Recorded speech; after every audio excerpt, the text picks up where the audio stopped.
ಗಿಡವಾಗಿ ಬಗ್ಗದ್ದು ಮರವಾಗಿ ಬಗ್ಗೀತೆ ಅಂತಕ್ಕಂತಹ ಗಾದೆ ಮಾತಿದೆ ಕನ್ನಡದಲ್ಲಿ. ಅಂದ್ರೆ ಗಿಡವಾಗಿದ್ದಾಗಲೇ ನಾವು ರೈಟ್ ಡೈರೆಕ್ಷನ್ ಅನ್ನ ಕೊಡೋಕಾದ್ರೆ ನೆಕ್ಸ್ಟ್ ಲೆವೆಲ್ ಅಲ್ಲಿ ನಮಗೆ ಬೇಕಾಗಿರೋ ಡೈರೆಕ್ಷನ್ ಅಲ್ಲಿ ಆ ಗಿಡ ಮರವಾಗಿ ಬೆಳೆಯುತ್ತೆ. ಇಲ್ಲ ಅಂತ ಅಂದ್ರೆ ಅದಕ್ಕೆ ಬೇಕಾಗಿರೋ ಹಾಗೆ ಅದು ಬೆಳೆದು ನಿಂತ್ಕೊಳ್ಳುತ್ತೆ ಅಂತ ಹೇಳ್ಕೊಂಡು ತುಂಬಾ ಅರ್ಥಗರ್ಭಿತವಾದಂತಹ ಒಂದು ಮಾತು ಅಂತ ಹೇಳ್ಬೋದು ಇದು. ಎಸ್ಪೆಷಲಿ ಮಕ್ಕಳುಗಳ ಎಜುಕೇಶನ್ ವೈಸ್ ಅಂತ ಹೇಳೋದಾದ್ರೆ ಇವತ್ತಿನ ಕಾಲಕ್ಕೆ ನಮ್ಮ ಎಜುಕೇಶನ್ ಸಿಸ್ಟಮ್ ಅಲ್ಲಿ ಎಲ್ಲ ಅವರು ಇವರು ಆ ಇತಿಹಾಸ ಎಲ್ಲ ಕಳಿಸ್ಕೊಡ್ತಾ ಇದ್ದಾರೆ, which is good. But personality development ಇರ್ಬೋದು ಅಥವಾ ಇನ್ನೊಂದು ಕಡೆಯಿಂದ ಓವರ್ ಆಲ್ ಒಂದು ಫೈನಾನ್ಸ್ ಬಗ್ಗೆ ನಾಲೆಜ್ ಏನಿದೆಯೋ ಬಹಳ ಕಡಿಮೆ ಸಿಗ್ತಾ ಇದೆ ಅಂತ ಹೇಳ್ಬೋದು. ಇನ್ಫ್ಯಾಕ್ಟ್ ರೀಸೆಂಟ್ ರಿಪೋರ್ಟ್ ಹೇಳುತ್ತೆ 96% ಪೇರೆಂಟ್ಸ್ಗಳಿಗೆ ಅವರ ಮಕ್ಕಳುಗಳಿಗೆ ಇರ್ತಕ್ಕಂತಹ ಫೈನಾನ್ಸ್ ನಾಲೆಜೇ ಇಲ್ಲ ಅಂತಕ್ಕಂಥದ್ದನ್ನು ಒಪ್ಕೊಂಡಿದ್ದಾರೆ 96% ಪೇರೆಂಟ್ಸ್ಗಳು. ಅಷ್ಟೇ ಅಲ್ಲ, ಸುಮಾರು ಜನ ಫೈನಾನ್ಷಿಯಲ್ ಜೀವನದಲ್ಲಿ ಇವತ್ತಿನ ಮಟ್ಟಿಗೆ ಸ್ಟ್ರಗಲ್ ಪಡ್ತಾ ಇದ್ದಾರೆ because of lack of knowledge. So ಹಾಗಾಗಿ ಚಿಕ್ಕವರಿದ್ದಾಗಿಂದನೇ ನಾವು ಅವ್ರಿಗೆ ಈ ಒಂದು ವಿಷಯವನ್ನ ಕಲಿಸಲಿಕ್ಕೆ ಸ್ಟಾರ್ಟ್ ಮಾಡಿದ್ರೆ ಬರ್ತಕ್ಕಂಥ ಅಥವಾ ನೆಕ್ಸ್ಟ್ ಫ್ಯೂಚರ್ಲಿ ಭವಿಷ್ಯದಲ್ಲಿ ಅವರು ನೆಕ್ಸ್ಟ್ ಲೆವೆಲ್ಗೆ ಬೆಳೆದು ನಿಂತ್ಕೊಳ್ತಕ್ಕಂಥ ಪಾಸಿಬಿಲಿಟಿ ಇರುತ್ತೆ. ಇದೇ ಎಕ್ಸಾಕ್ಟ್ ವಿಷಯವನ್ನ ಇವತ್ತಿನ ವಿಡಿಯೋ ಮೂಲಕ ನಾನು ಮಾತಾಡಕ್ಕೆ ಹೋಗ್ತಾ ಇರತಕ್ಕಂಥದ್ದು. ಚಿಕ್ಕ ಮಕ್ಕಳಿಗೆ ಚಿಕ್ಕವರಿದ್ದಾಗಲೇ ಫೈನಾನ್ಸ್ ನಾಲೆಜ್ ಅನ್ನು ಯಾವ ರೀತಿ ಕಲ್ಟಿವೇಟ್ ಮಾಡಬಹುದು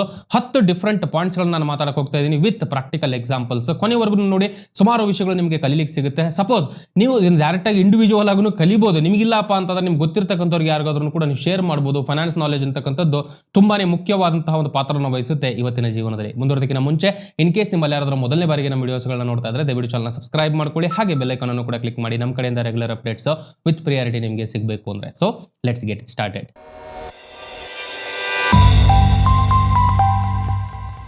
point number 1, wants and needs. So basically ಅವಶ್ಯಕತೆಗಳಿಗೆ ಹಾಗೆ ಆಸೆಗಳ ಮಿಡ್ಲಲ್ಲಿ ಇರ್ತಕ್ಕಂತಹ ವ್ಯತ್ಯಾಸ ನಮಗೆ ಗೊತ್ತಾಗಬೇಕಾಗಿದೆ, ನಮ್ಮ ಮಕ್ಕಳಿಗೆ ನಾವು ಕಳಿಸ್ಕೊಡ್ಬೇಕಾಗಿದೆ. ಸೊ ಇಲ್ಲಿ ಏನಾಗ್ತಾ ಇದೆ ಇವತ್ತಿನ ಕಾಲಕ್ಕಂತೂ ಕೂಡ ಕಂಪ್ಯಾರಿಸನ್, ಮುಂಚೆ ಆದ್ರೆ ಸೋಷಿಯಲ್ ಮೀಡಿಯಾ ಈ ರೀತಿಯಾದಂತಹ ಆಕ್ಟಿವ್ ಮೀಡಿಯಾಸ್ಗಳಿರಲಿಲ್ಲ, ಹಾಗಾಗಿ ಒಬ್ಬರಿಂದ ಒಬ್ಬರಿಗೆ ಕಂಪ್ಯಾರಿಸನ್ ಒಂದು ಮೆಥಡ್ ಏನಿದೆಯೋ ಅಷ್ಟೊಂದು ಇರಲಿಲ್ಲ ಇದ್ರೂ ಕೂಡ. ಬಟ್ ಇವತ್ತಿನ ಕಾಲಕ್ಕೆ ಮಕ್ಕಳುಗಳು ಈಸಿಯಾಗಿ ಕುತ್ಕೊಂಡು ನೋಡ್ಬೋದು ನನ್ನ ಫ್ರೆಂಡ್ಸ್ಗಳು ಏನು ಮಾಡ್ತಿದ್ದಾರೆ, ಅವ್ರ ಫ್ರೆಂಡ್ಸ್ಗಳು ಏನು ಮಾಡ್ತಿದ್ದಾರೆ, ಎಲ್ಲ ವಿಷಯಗಳು ಎದುರುಗಡೆಗೆ ಬಂದಾಗ ಆಬ್ವಿಯಸ್ಲಿ ಅವರಿಗೆ ಕನ್ಫ್ಯೂಷನ್ ಆಗ್ಲಿಕ್ಕೆ ಸ್ಟಾರ್ಟ್ ಆಗುತ್ತೆ. ಯಾವ್ದು ರಿಕ್ವೈರ್ಮೆಂಟ್ ಇರತಕ್ಕಂಥದ್ದು, ಯಾವ್ದು ರಿಕ್ವೈರ್ಮೆಂಟ್ ಇಲ್ಲದೆ ಇರತಕ್ಕಂಥದ್ದು. ಸೊ ಅನ್ನೆಸೆಸರಿ ಖರ್ಚು ವೆಚ್ಚಗಳನ್ನ ಇವಾಗ ಫಾರ್ ಎಕ್ಸಾಂಪಲ್ ಹೇಳಬೇಕು ಅಂದ್ರೆ ಮೊಬೈಲ್ ತಗೊಳ್ಬೇಕು ಅಂತಂದ್ರೆ ನಾರ್ಮಲ್ ಮೊಬೈಲ್ ತಗೊಳ್ಬಹುದು, ಬಟ್ 1.5-2 ಲಕ್ಷದ ಮೊಬೈಲ್ ಅನ್ನ with credit card, so called no cost EMI ಅಂತಕ್ಕಂತಹ ಒಂದು ಆಪ್ಷನ್ಸ್ ಗಳನ್ನ ಉಪಯೋಗಿಸ್ಕೊಳ್ಳೋದ್ರ ಮೂಲಕ ಈಸಿಯಾಗಿ ಜನಗಳು ಪರ್ಚೇಸ್ ಮಾಡ್ತಾ ಇದ್ದಾರೆ. ಸೊ ತಪ್ಪು ಅಂತಲ್ಲ, ದುಡ್ಡು ನಮ್ಮ ಹತ್ರ ಇದ್ದಾಗ ಪ್ರಾಬ್ಲಮ್ ಅಂತಲ್ಲ, ಬಟ್ ದುಡ್ಡು ಇಲ್ಲದೆ ಇರತಕ್ಕಂತಹ ಸಮಯದಲ್ಲೂ ಕೂಡ ಅನ್ನೆಸೆಸರಿ ಖರ್ಚು ವೆಚ್ಚಗಳನ್ನ ಸುಮ್ಮನೆ ವಾಂಟ್ಸ್ ಗಳ ಮೇಲೆ ನಾವು ಖರ್ಚು ಮಾಡಬಾರದು ಅನ್ನೋ ಒಂದು ಪಾಯಿಂಟ್ ಅನ್ನು ನಾವು ಬಹಳ ಇಂಪಾರ್ಟೆಂಟ್ ಆಗಿ ಕಲಿಸ್ಕೊಡ್ಬೇಕಾಗಿದೆ ಚಿಕ್ಕ ಮಕ್ಕಳಿಗೆ.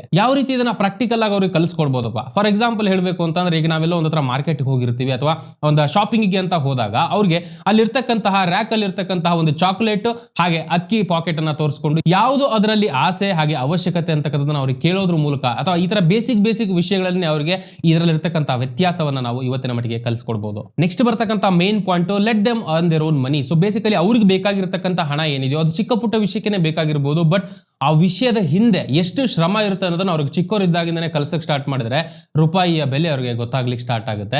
ಸುಮಾರು ರೀತಿಯಾಗಿ ಮಾಡಬಹುದು. ಫಾರ್ ಎಕ್ಸಾಂಪಲ್ ಇವತ್ತಿನ ಕಾಲಕ್ಕೆ ಅಂತ ಹೇಳಿದ್ರೆ ಮಕ್ಕಳ ಮೇಲೆ ಬಹಳ ಪ್ರೀತಿ ಪೇರೆಂಟ್ಸ್ ಗಳಿಗೆ, ಅವರ ಅಮ್ಮಂದರಿಂದಾನೇ ಅವರಿಗೆ 1500 ರೂಪಾಯಿ ಆವರೇಜ್ ಆಗಿ ಇವತ್ತಿನ ಕಾಲಕ್ಕೆ ಪಾಕೆಟ್ ಮನಿ ಬರ್ತಾ ಇದೆ. 1100 ರೂಪಾಯಿ ಅಷ್ಟು ಅಮೌಂಟ್ ಅವರು ಡ್ಯಾಡಿಂದ ಬರ್ತಾ ಇದೆ ಆನ್ ಅವರೇಜ್ ಮಂತ್ಲಿ ನೋಡ್ತೀವಿ ಅಂತಂದ್ರೆ. ಸೊ ಈ ಹಣ ಅವ್ರಿಗೆ ಈಸಿಯಾಗಿ ಸಿಕ್ಕಾಗ ಏನಾಗುತ್ತೆ, ಹೆಂಗೂ ನನಗೆ ಸಿಗ್ತಾ ಇದಲ್ಲ ಈಸಿಯಾಗಿ, ಅದರಿಂದ ಇರತಕ್ಕಂಥ ಪರಿಶ್ರಮ ಅವ್ರಿಗೆ ಅರ್ಥ ಆಗಲ್ಲ. ಸೊ ಹಾಗಾಗಿ ಅವರ ಹಣವನ್ನ ಅವರೇ ದುಡಿತಕ್ಕಂತಹ ಒಂದು ಅವಕಾಶವನ್ನು ಅವ್ರಿಗೆ ತಂದ್ಕೊಡ್ಬೋದು. ಯಾವ ರೀತಿ ಇದು ಪಾಸಿಬಲ್ ಇದೆ? ಫಾರ್ ಎಕ್ಸಾಂಪಲ್ ಅವ್ರ ಮನೇಲಿ ಏನೋ ಒಂದು ಕೆಲಸ ಮಾಡಿದ್ರೆ, ಈಗ ಫಾರ್ ಎಕ್ಸಾಂಪಲ್ ಅವ್ರ ರೂಮ್ ಅನ್ನೇ ಅವ್ರು ಕ್ಲೀನ್ ಮಾಡ್ಕೊಂಡ್ರೆ ಅಥವಾ ಒಂದು ರೂಮ್ ಅನ್ನ ಕ್ಲೀನ್ ಮಾಡಿದ್ರೆ ನಾನು ಇಷ್ಟ ಅಮೌಂಟ್ ಅನ್ನ ನಿನಗೆ ಕೊಡ್ತೀನಿ, ಅಥವಾ ಸರ್ಟನ್ ಗೇಮ್ಸ್ ಗಳು ಆಕ್ಷನ್ಸ್ ಗಳನ್ನ ಮಾಡೋದ್ರ ಮೂಲಕ ಅದರ ರಿವಾರ್ಡ್ ಆಗೂ ಕೂಡ ನೀವು ಕೊಡಬಹುದು. ಡೈರೆಕ್ಟ್ ಆಗಿ ಅವ್ರಿಗೆ ಹಣವನ್ನು ಕೊಡೋದಕ್ಕಿಂತ ಹೆಚ್ಚಾಗಿ ಪರಿಶ್ರಮ ಪಟ್ಟು ಅವರು ಹಣ ಬರಬೇಕು ಅಂತಕ್ಕಂಥ ಕಾನ್ಸೆಪ್ಟ್ ಅನ್ನ ಅರ್ಲಿಯರ್ ಡೇಸ್ ಅಲ್ಲಿ ಅವರಿಗೆ ಅರ್ಥ ಮಾಡಿಸ್ತಕ್ಕಂಥದ್ದು ಅಬ್ಸಲ್ಯೂಟ್ಲಿ ಇಂಪಾರ್ಟೆಂಟ್ ಅಂತ ಹೇಳ್ಬೋದು. ಇನ್ನು ನೆಕ್ಸ್ಟ್ ಬರ್ತಕ್ಕಂಥದ್ದು ಸೇವಿಂಗ್ಸಿನ ಮಹತ್ವವನ್ನು ಅವರಿಗೆ ಕಲಿಸ್ಕೊಡ್ಬೇಕಾಗಿದೆ ನಾವು. ಸೊ ಬೇಸಿಕಲಿ ಇದನ್ನ ನಾವು ಕಲಿಬೇಕು, ದೊಡ್ಡವರಾಗಿ ಉಳಿಸ್ತಕ್ಕಂಥದನ್ನ ಕಲಿತಕ್ಕಂಥದ್ದು ಇಂಪಾರ್ಟೆಂಟ್. ಬಟ್ ಅವ್ರಿಗೆ ನಾವು ಕಲಿಸ್ಕೊಡ್ಬೇಕಾಗುತ್ತೆ ಏನಕ್ಕೆ ನಾವು ಸೇವಿಂಗ್ಸ್ ಮಾಡ್ಕೊಳ್ಬೇಕು, ಯಾವುದೇ ಒಂದು ಗೋಲ್ ಅನ್ನ ಯಾವ ರೀತಿ ನಾವು ಸೆಟ್ ಮಾಡಬಹುದು ಅನ್ನೋದನ್ನ ಚಿಕ್ಕ ವಿಷಯಗಳಿಂದ ನಾವು ಕಲಿಸ್ಕೊಡ್ಬೋದಾಗುತ್ತೆ ಇವತ್ತಿನ ಮಟ್ಟಿಗೆ. ಇದೆ ನೆಕ್ಸ್ಟ್ ಲೆವೆಲ್ಗೆ ಅವರು ಬೆಳೆದಾಗ ಆಬ್ವಿಯಸ್ಲಿ ಅವರಿಗೆ ದೊಡ್ಡ ವಿಷಯಗಳನ್ನು ಅಚೀವ್ ಮಾಡ್ಲಿಕ್ಕೆ ಹೆಲ್ಪ್ ಆಗುತ್ತೆ. ಫಾರ್ ಎಕ್ಸಾಂಪಲ್ ಹೇಳಬೇಕು ಅಂತಂದ್ರೆ ಅವ್ರಿಗೆ ಬ್ಯಾಟ್ ತಗೊಳ್ಬೇಕು ಅಂತಕ್ಕಂತಹ ಒಂದು ಆಸೆ ಇದೆ ಮಗುಗೆ ಅಂತಂದ್ರೆ ಅವ್ರು ಕುತ್ಕೊಂಡ್ಬಿಟ್ಟು ನೀವು ಕಲಿಸ್ಕೊಡ್ಬೋದು. ನೋಡ್ತಾ ಇರ್ಬೋದು ಇಲ್ಲಿ, ನೋಡಪ್ಪ ಎವ್ರಿ ವೀಕ್ 100 ರೂಪೀಸ್ ನಾನು ನಿನ್ ಕೊಡ್ತೀನಿ, 100 ರೂಪೀಸ್ ನ ಸೇವ್ ಮಾಡ್ಕೋ. ಈ 100 ರೂಪೀಸ್ ನ ನೆಕ್ಸ್ಟ್ ನೀನು 10 ವಾರಗಳಿಗೆ ನೀವು ಸೇವ್ ಮಾಡಕ್ ಸ್ಟಾರ್ಟ್ ಮಾಡಿದ್ರೆ ನಿನ್ ಹತ್ರ 1000 ರೂಪಾಯಿ ಇರುತ್ತೆ. ಸೊ ಈ ಒಂದು ವಿಷಯ ಏನಿದೆಯೋ ಅವ್ರಿಗೆ ಒಂದೇ ಸತಿಗೆ ಡೈರೆಕ್ಟ್ ಆಗಿ ನೀವು 1,000 ರೂಪಾಯಿ ಕೊಟ್ಟು ಬ್ಯಾಟ್ ಅನ್ನ ಕೊಡಿಸಬಹುದು. ಬಟ್ 10 ವಾರಗಳ ಒಂದು ಟೈಮ್ ಅನ್ನ ಕೊಟ್ಟು ಅಮೌಂಟ್ ಅನ್ನ ಸೇವ್ ಮಾಡಿಸಿ ಅವ್ರಿಗೆ ಅದನ್ನ ಒಂದು ವಸ್ತುನ ಕೊಡ್ಸಕ್ ಸ್ಟಾರ್ಟ್ ಮಾಡಿದ್ರೆ ಅವ್ರಿಗೊಂದು ಐಡಿಯಾ ಬರುತ್ತೆ. ಓಕೆ, ನನಗೆ ಬೇಕಾಗಿರ್ತಕ್ಕಂಥ ವಿಷಯವನ್ನ ನಾನು ಸ್ವಲ್ಪ ವೇಟ್ ಮಾಡಿ ಪ್ರಾಪರ್ ಆಗಿ ಪ್ಲಾನ್ ಮಾಡೋದ್ರ ಮೂಲಕ ಅಚೀವ್ ಮಾಡಬಹುದು ಅನ್ನೋದನ್ನ ಸೂಕ್ಷ್ಮವಾಗಿ ಅವರಿಗೆ ನಾವು ತಿಳಿಸ್ಕೊಡ್ಬಹುದು. ಇನ್ನು ನೆಕ್ಸ್ಟ್ ಬರ್ತಕ್ಕಂಥದ್ದು ಸೇವ್ ಏನೋ ಮಾಡಬೇಕು, ಕರೆಕ್ಟ್, ಸೇವ್ ಯಾವ ಜಾಗದಲ್ಲಿ ಮಾಡಬೇಕು ಅನ್ನೋದನ್ನು ಕೂಡ ಅವರಿಗೆ ನಾವು ಕಲಿಸ್ಕೊಡ್ಬಹುದು. So basically piggy bank very simple and straightforward ಅಂತ ಹೇಳ್ಬೋದು. ತುಂಬಾನೇ ಒಂಥರ ಇಂಟ್ರೆಸ್ಟಿಂಗ್ ಆಗೂ ಇರುತ್ತೆ, ಆಟ ಸಾಮಾನ್ ತರ ಇರುತ್ತೆ. ಅವ್ರಿಗೆ ಅದನ್ನ ಕೊಟ್ಟು ಇದರಲ್ಲಿ ನೀನು ಸೇವ್ ಮಾಡ್ಕೊಂತಾನು ಹೇಳ್ಬೋದು. ಇಲ್ಲ ಇವತ್ತಿನ ಕಾಲಕ್ಕೆ ಡಿಜಿಟಲೈಸ್ ಆಗಿರೋದ್ರಿಂದ IDBI banks kids debit card ಅಂತ ಬರ್ತಾ ಇದೆ. ಹಾಗೆ ಫ್ಯಾಮ್ ಕಾರ್ಡ್ ಇರ್ಬೋದು, ಪೆನ್ಸಿಲ್ ಕಾರ್ಡ್ ಇರ್ಬೋದು, ಈ ರೀತಿಯಾದಂತಹ ಸುಮಾರು ಆಪ್ಷನ್ಸ್ಗಳು, ಸೇವಿಂಗ್ ಆಪ್ಷನ್ಸ್ಗಳು ಚಿಕ್ಕ ಮಕ್ಕಳಿಗೋಸ್ಕರ ಇವತ್ತಿನ ಕಾಲಕ್ಕಿದೆ. ಸೇವಿಂಗ್ಸಿನ ಮಹತ್ವ ಒಂದ್ ಕಡೆಗಾದ್ರೆ ಸೇವಿಂಗ್ ಪ್ಲೇಸ್ ಇದೆ ಅಂತಾನು ಕೂಡ ಅವರಿಗೆ ನಾವು ತಿಳಿಸ್ಕೊಡ್ಬೋದು ಇದರ ಮೂಲಕ. ನೆಕ್ಸ್ಟ್ ಸ್ಪೆಂಡಿಂಗ್ ಅನ್ನ ಟ್ರ್ಯಾಕ್ ಮಾಡೋದನ್ನು ಕೂಡ ನಾವು ಕಲಿಸ್ಕೊಡ್ಬೋದು ಅವರಿಗೆ. ಬೇಸಿಕಲಿ ಈಗ ಒಂದು ಅಮೌಂಟ್ ಅವ್ರಿಗೆ ಸಿಕ್ಕಿದೆ, ಅದು ಪಾಕೆಟ್ ಮನಿಯಾಗೆ ಇರ್ಬೋದು ಅಥವಾ ಅವ್ರು ಅರ್ನ್ ಮಾಡಿದಿರ್ಬೋದು, ಆ ಹಣವನ್ನ ಅವ್ರು ಖರ್ಚು ಮಾಡ್ತಾ ಇದಾರೆ ಅಂತಂದ್ರೆ ಎಲ್ಲೆಲ್ಲಿ ಖರ್ಚು ಮಾಡ್ತಿದ್ಯಪ್ಪ ನೀನು ಅಂತ ಹೇಳ್ಕೊಂಡು ಒಂದ್ ಕಡೆಗೆ ನೋಟ್ ಮಾಡ್ತಕ್ಕಂತಹ ಒಂದು ಅಭ್ಯಾಸವನ್ನು ಕೂಡ ಅವ್ರಿಗೆ ನಾವು ಮಾಡಿಸಬಹುದು. ಒಂದು ಬೋರ್ಡ್ ಅನ್ನ ತರಿಸೋದ್ರ ಮೂಲಕನೋ ಅಥವಾ ಒಂದು ನಾರ್ಮಲ್ ನೋಟ್ ಬುಕ್ ಅಲ್ಲೇನೆ ಒಂದು ಸಪರೇಟ್ ಆಗಿ ಅದನ್ನ ಬರೆದಿಟ್ಕೊಳ್ಳೋದ್ರ ಮೂಲಕನೋ, ಇನ್ ಸಿಂಪಲ್ ವರ್ಡ್ಸ್, ಅದು ಕಡಿಮೆ ಅಮೌಂಟ್ ಇದ್ರೂ ಕೂಡ ಪರವಾಗಿಲ್ಲ, ಅವ್ರು ಖರ್ಚು ಮಾಡ್ತಾ ಇರತಕ್ಕಂತಹ ಸೆನ್ಸ್ ಅವರಲ್ಲಿ ತರಿಸ್ತಕ್ಕಂತಹ ಒಂದು ವಿಷಯ ಅಥವಾ ಆಕ್ಟಿವಿಟಿ ಇದಾಗಿರುತ್ತೆ. ಸಿಂಪಲ್ ಒಂದು ನೋಟ್ ಬುಕ್ ಅಲ್ಲೇನೆ ಅವರಿಗೆ ಟ್ರ್ಯಾಕ್ ಮಾಡ್ಲಿಕ್ಕೆ ಹೇಳ್ಬೋದು ನಾವು. ನೀನ್ ಏನೇನು ಸ್ಪೆಂಡ್ ಮಾಡ್ತೀಯ ಅದನ್ನ ಬರ್ದಿಡಪ್ಪ, ನನಗೆ ಇದನ್ನ ರಿಪೋರ್ಟ್ ಮಾಡ್ಬೇಕು ನೀನು ಅಂತ. ಆ ರೀತಿಯಾದಂತಹ ಒಂದು ಜವಾಬ್ದಾರಿಯುತವಾದಂತಹ ಕೆಲಸವನ್ನ ಸ್ಮಾಲ್ ವಿಷಯಗಳಿಂದ ಅವರಿಗೆ ಕಲಿಸ್ಕೊಡ್ಬೋದು ಚಿಕ್ಕವರಿದ್ದಾಗಿಂದಾನೆ. ನೆಕ್ಸ್ಟ್ ಬರ್ತಕ್ಕಂಥದ್ದು ಸೇವಿಂಗ್ಸ್ ಇನ್ಸೆಂಟಿವ್. ಸೇವ್ ಏನೋ ಮಾಡ್ತಾ ಇದಾರೆ ಕರೆಕ್ಟ್, ಆ ಸೇವ್ ಮಾಡಿದ್ರೆ ಅವ್ರಿಗೆ ಎಕ್ಸ್ಟ್ರಾ ಬೆನಿಫಿಟ್ ಕೂಡ ಸಿಗುತ್ತೆ ಆಸ್ ಅ ಬಡ್ಡಿ ಅನ್ನೋದನ್ನ ಬಹಳ ಸೂಕ್ಷ್ಮವಾಗಿ ನಾವು ಕಲಿಸ್ಕೊಡ್ಬೋದು. ಬೇಸಿಕಲಿ ಇನ್ವೆಸ್ಟಿಂಗ್ ಮಾಡ್ತಕ್ಕಂತಹ ಒಂದು ಬಿಹೇವಿಯರ್ ನ ಚಿಕ್ಕವರಿದ್ದಾಗಿಂದ ಅವರಲ್ಲಿ ನಾವು ತರಿಸಬಹುದಾಗಿರುತ್ತೆ. ಸುಮಾರು ರೀತಿಯಾದಂತಹ ಆಪ್ಷನ್ಸ್ ಗಳಿದೆ. ಇನ್ ಸಿಂಪಲ್ ವರ್ಡ್ಸ್ ಅಲ್ಲಿ ಹೇಳ್ಬೇಕಪ್ಪ ಅಂತಂದ್ರೆ, ಫಾರ್ ಎಕ್ಸಾಂಪಲ್ ಏನೋ ಒಂದು ದೊಡ್ಡ ಆಸೆ ಆ ಒಂದು ಮಗುಗಿದೆ ಅಂತ ಅನ್ಕೋಣ, ಐಪ್ಯಾಡ್ ತಗೊಳ್ಬೇಕು ಅಥವಾ ಬೇಸಿಕಲಿ ಒಂದು ಬೇಸಿಕ್ ಟ್ಯಾಬ್ಲೆಟ್ ತಗೊಳ್ಬೇಕು, ಒಂದು 25,000 ರೂಪಾಯಿ ಅಮೌಂಟ್ ಅಂತಂದ್ರೆ ಸಡನ್ ಆಗಿ ನೀವು ಕೊಡಿಸಬಹುದು, ಇಲ್ಲ ಅಂತಲ್ಲ.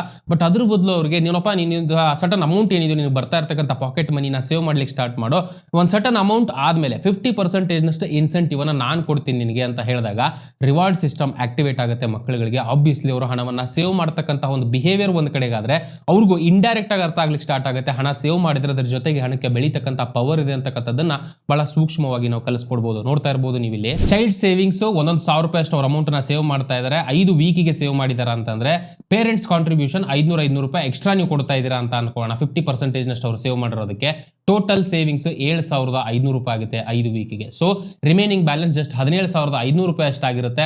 ಇದನ್ನ ಈಸಿಯಾಗಿ ಅಚೀವ್ ಮಾಡಬಹುದು ಅಂತಕ್ಕಂತಹ ಒಂದು ಸೆನ್ಸ್ ಮಗುಗೆ ಬರಲಿಕ್ಕೆ ಸ್ಟಾರ್ಟ್ ಆಗುತ್ತೆ. ಇನ್ನು ನೆಕ್ಸ್ಟ್ ಬರ್ತಕ್ಕಂಥ point leave room for mistakes ಅಂತ ಹೇಳ್ಬೋದು. ಸೊ ತಪ್ಪುಗಳು ಆಗೇ ಆಗುತ್ತೆ. ಈಗ ಫಾರ್ ಎಕ್ಸಾಂಪಲ್ ನೀವು ಸ್ಪೆಂಡಿಂಗ್ ಹೇಳ್ಕೊಟ್ಟಿದ್ದೀರಾ, ಸೇವಿಂಗ್ ಹೇಳ್ಕೊಟ್ಟಿದ್ದೀರಾ, ಬಟ್ ಸಡನ್ ಆಗಿ ಮಿಸ್ಟೇಕ್ಸ್ ಮಾಡ್ಬೋದು, ಗೊತ್ತಿಲ್ಲದೇನೆ ಅಲ್ಲಿ ಇಲ್ಲಿ ಖರ್ಚು ಮಾಡ್ಬಿಡ್ಬೋದು ಮಗು.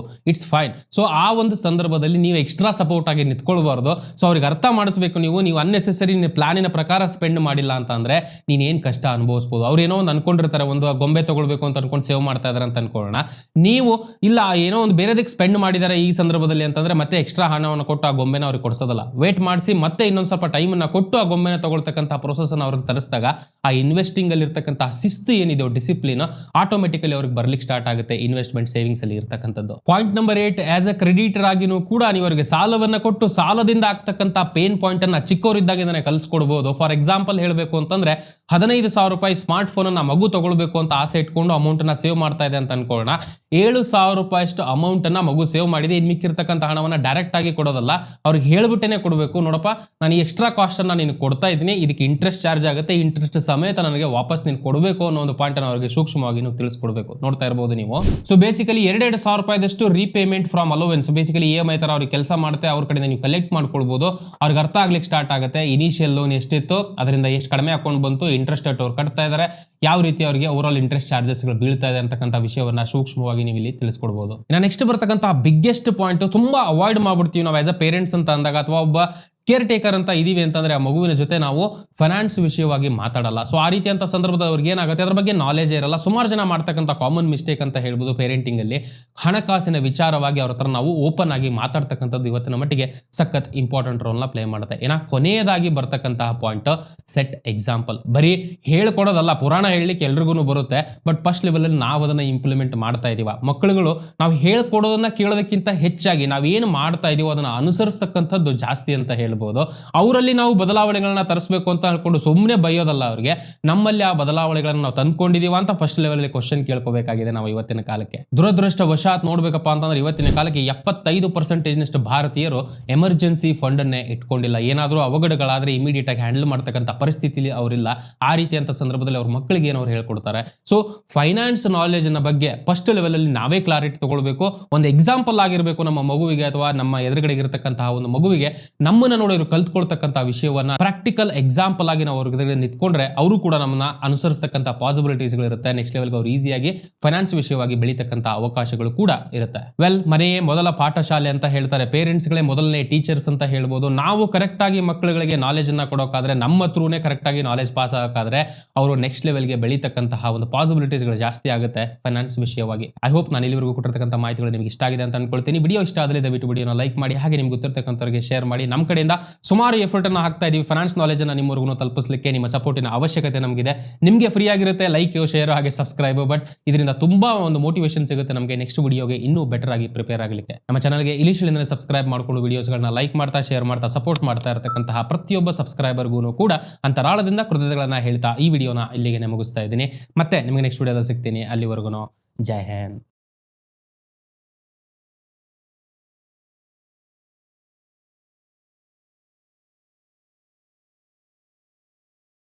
Investment in securities market are subject to market risks. Read all the related documents carefully before investing. Please read the risk disclosure documents carefully before investing in equity shares, derivatives, mutual fund, and or other instruments traded on the stock exchanges.